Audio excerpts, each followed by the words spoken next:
How are you guys? Welcome to English class. Como vocês estão? Bem-vindos à nossa aula. We are continuously using the workbook.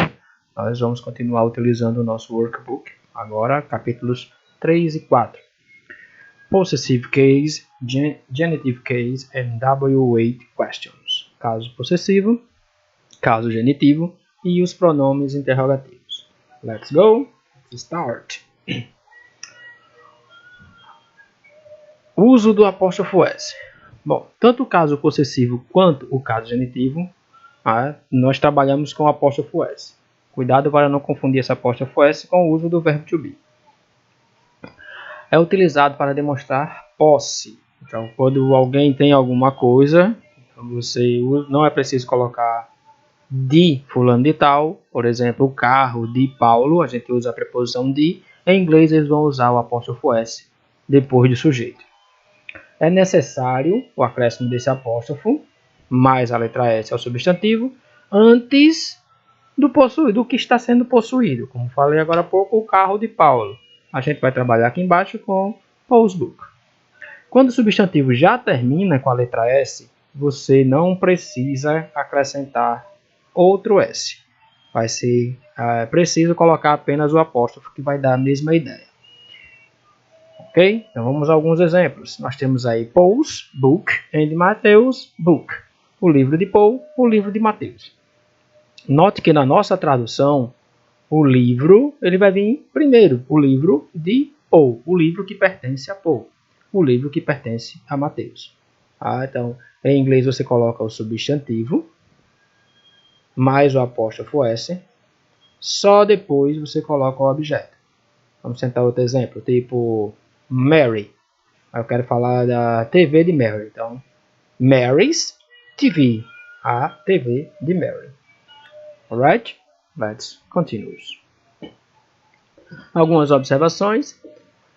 Quando há dois ou mais possuidores de um mesmo objeto, tipo uma casa que pertence a um casal, um carro que pertence aos irmãos e assim por diante, nós deveremos colocar o apóstrofo S apenas no último possuidor. Não é o último que comprou o objeto, certo? Então a gente tem que pensar na frase em si. Aqui nós temos uma mesma casa que pertence a Peter e a Mary. Note que a palavra Mary não tem apóstrofo S, mas não quer dizer que a casa também não é dela. Quer dizer sim que a casa pertence a Mary e a Peter. Em inglês, Mary and Peter's house. Outro exemplo, se eles tivessem um carro, então Mary and Peter's car. Ok? Se fosse ao contrário, se eu quisesse colocar Peter and Mary, o apóstrofo S não ficaria mais no nome de Peter, ficaria no nome de Mary. Ficaria Peter and Mary's house. Or Peter and Mary's car. Assim por diante. Quando houver dois possuidores ou mais, e para cada possuidor uma coisa diferente na mesma sentença, então a gente usou o mesmo Peter e Mary aqui, nós vamos utilizar o apóstrofo S para todos os proprietários dos objetos que estão sendo falados. Então pode ser Mary's and Peter's books. Mas eu queria falar os livros de Mary, de Peter e de Paul. Mary's and Peter's and Paul's books. Se você for colocando todas as pessoas da sala de aula, por exemplo, e quiser falar dos livros de todos, vai sair fazendo a lista com o nome deles, todos eles com apóstrofo S. Ok? Mas eu quero usar o nome de todas as pessoas da minha sala e falar que a sala pertence a todos. Então a gente coloca o nome de todos e o apóstrofo S somente naquele que estiver perto do nome classroom. Ok? It's simple. Outras observações, falando um pouco agora sobre o caso genitivo. O caso genitivo é a mesma sequência do caso possessivo. São coisas que pertencem. Só que quando a gente usa o nome genitivo, a gente não se prende apenas ao objeto. Pode ser outras coisas também, tipo o irmão. O irmão de Mary, então é Mary's brother. O irmão não é um objeto, mas nesse caso é como se ele pertencesse a menina que está sendo falada, ok? Então, algumas coisas que podem acontecer. O genitive case pode ser usado também com animais, corpos celestes, mundo, período de tempo, países, empresas, entre outras coisas. Alguns exemplos: Saturn rings, os anéis de Saturno. Aqui ficou o anéis, mas são os anéis de Saturno. The Earth's atmosphere, a atmosfera da Terra. Lembrando que aqui quando eu digitei ficou com aspa ao contrário, mas não pode ser aspa, tem que ser apóstrofo, certo? An hour's work, trabalho de uma hora, muito usado em empresas, escolas. Eu trabalho por hora, eu trabalho de uma hora. Você vai colocar apóstrofo S na palavra hora. E algumas coisas para lembrar também. Quando o possuidor já estiver no plural, a mesma coisa que acontece quando o substantivo, o nome da pessoa, já termina com S, a gente não coloca outro S. Então, the boys' bikes. The boys' bikes. Ok? Let's continue. Pode-se usar o apóstrofo quando a gente entende que algo pertence à pessoa falada. É muito comum usar isso em português também. Tipo, eu vou passar o final de semana lá em vó. Então você não usa, eu vou passar o final de semana na casa da minha avó.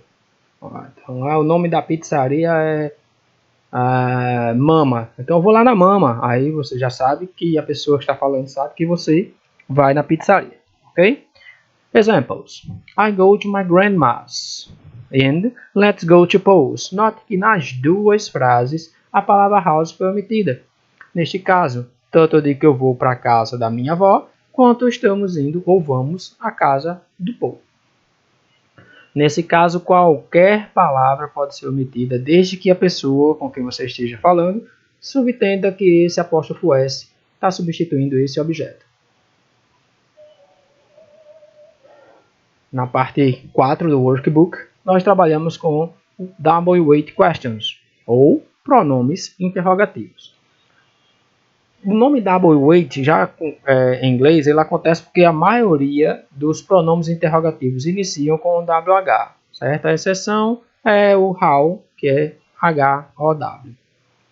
Mas vamos lá.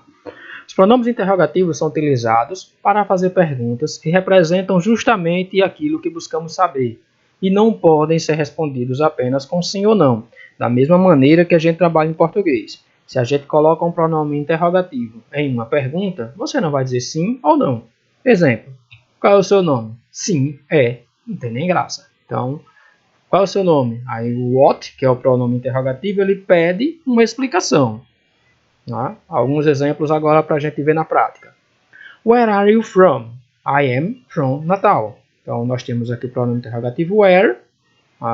E aqui eu tenho que dar uma explicação de onde está sendo, de onde eu sou, para falar de onde você é. I am from Natal. Eu sou de Natal. Segundo exemplo. Why do you study English? A pergunta vem com porquê. I study English because I love it. Eu uso o finalzinho da pergunta para auxiliar na resposta. E depois eu coloco outro porquê, que é o porquê respondendo.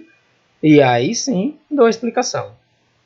Se você quiser fazer a pergunta simplesmente because I love it, também não há problema nenhum. Who is that tall girl? Quem é aquele... Who is that tall guy? Quem é aquele cara alto? He is my brother. De novo, nós temos o pronome he, who, pronome interrogativo who. Preciso de uma explicação para dizer quem é. Nesse caso, no último caso agora aqui, nós temos uma dupla para fazer um pronome interrogativo. Chamamos em inglês de expressões interrogativas, que é what time, em português, que horas. Toda vez que você quiser perguntar what time, eles dois vão estar pertinho, não vai colocar o verbo entre eles. Então, what time is it? It's 9 o'clock, it's 10 o'clock, e assim por diante. E aqui só para lembrar vocês quando trabalharam com horas, que o o'clock serve apenas quando é hora em ponto. Foi falado ali na última pergunta sobre expressões interrogativas, então preste atenção um pouquinho. Se um pronome interrogativo ele está unido a outra palavra ou outras palavras, alguns podem vir com mais de uma, eles são conhecidos em inglês como expressões interrogativas, certo? E em português também. Quais são, ou vamos observar alguns exemplos e colocar algumas práticas. Por exemplo, what about, que é que tal. How old, quantos anos ou qual a idade. How much, quanto. How many, quantos. And what time, que vocês já viram no slide anterior. Alguém pergunta, how are you? I'm fine. Como você está? Aí o outro faz, e você? Aí você faz, what about you? Vai dar a ideia de que como você está também. How old is your teacher? Qual a idade do seu professor? How much is that car? Quanto é aquele carro? How many chairs are in the classroom? Quantas cadeiras tem na sala? What time is your English class? Que horas é a nossa aula de inglês? E assim por diante. Para todas as palavras que vierem pronome interrogativo e outra palavra depois, vocês têm que lembrar que chamamos isso de expressões interrogativas. Alright?